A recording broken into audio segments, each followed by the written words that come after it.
I think it might have been yourself, Dr. Lavery, at the last committee meeting talked about the 1 in 20, the one person alive in 20. So, I mean, that gave us all a really good buoyance about that decision. And so none of us are, I mean, well, certainly I can speak for myself, I'm not a medical expert. I expect the, figures that were given to be legitimate, fair, assessed and all that. So you'll have heard earlier on today that there's some dispute from the SOAS group in relation to your figures. Now, we did actually as a committee write to the Minister.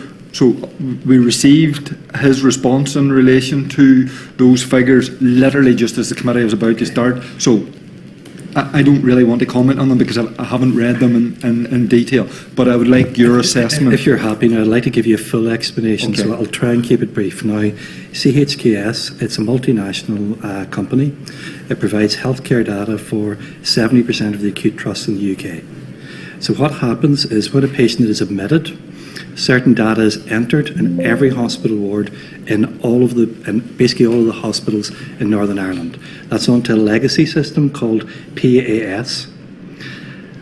The data from PAS, once that's in, can't be altered, can't be changed. There's no human intervention after that. What happens is there's an automatic software data extract that goes to the company.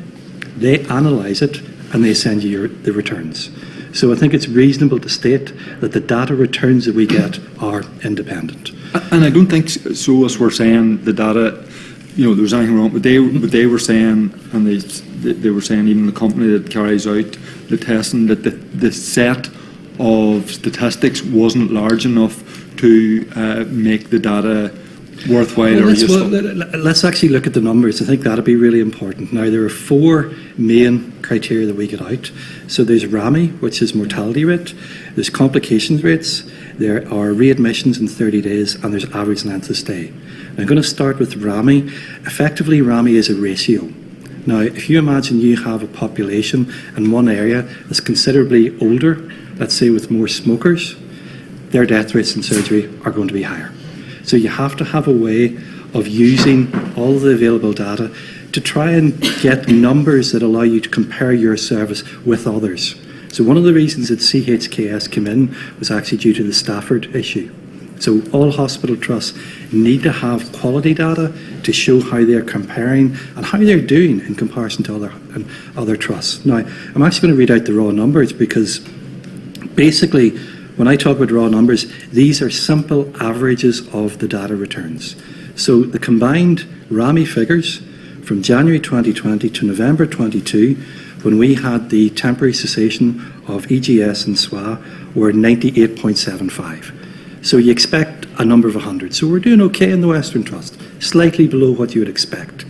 Since the service has been moved to Altnagelvin, our RAMI figures are now 84.98. But what about, I understand that, and I have read that, but with SOAS, I'm just trying to get to the truth so that I can be confident that, we have a service now that's producing better outcomes based on data. So SOAS are saying the level of mortality is so low that those percentages aren't accurate, and they're saying So the numbers are the numbers. Now, I think, to be fair, what they're talking about is a statistical difference. Okay. Now, I have had this analysed using a program called HPSS, and the likelihood of the mortality fall due to chance is 5.8%.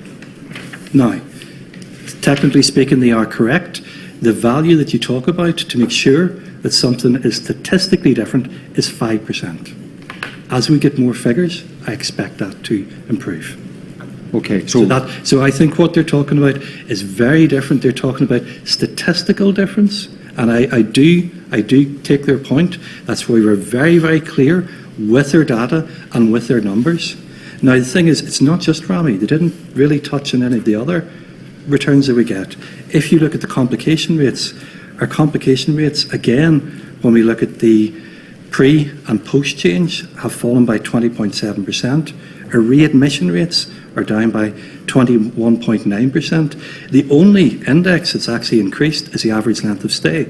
That has increased by 0.4 of a day, which is exactly what you'd expect because we're now just admitting the sicker patients. And because of the ambulatory care that we have in both sites, they're staying for slightly longer. And I think what I would welcome, and this is a follow-up of what they've said, the data has already been shared with the regional surgical network, including all of the raw data. I would welcome a comment from the head or chair of the regional surgical network, and they can give an independent view on what they feel.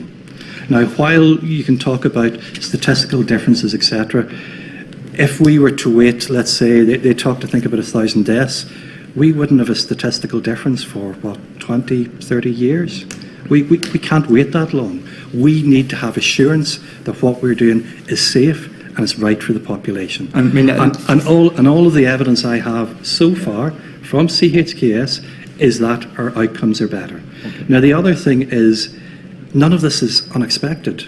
This replicates the national, the international evidence that we have.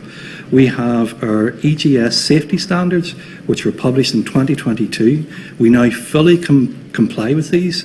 We've got the only upper GI bleeding rota, 24/7, for all patients in the Western Trust outside of Belfast. Okay.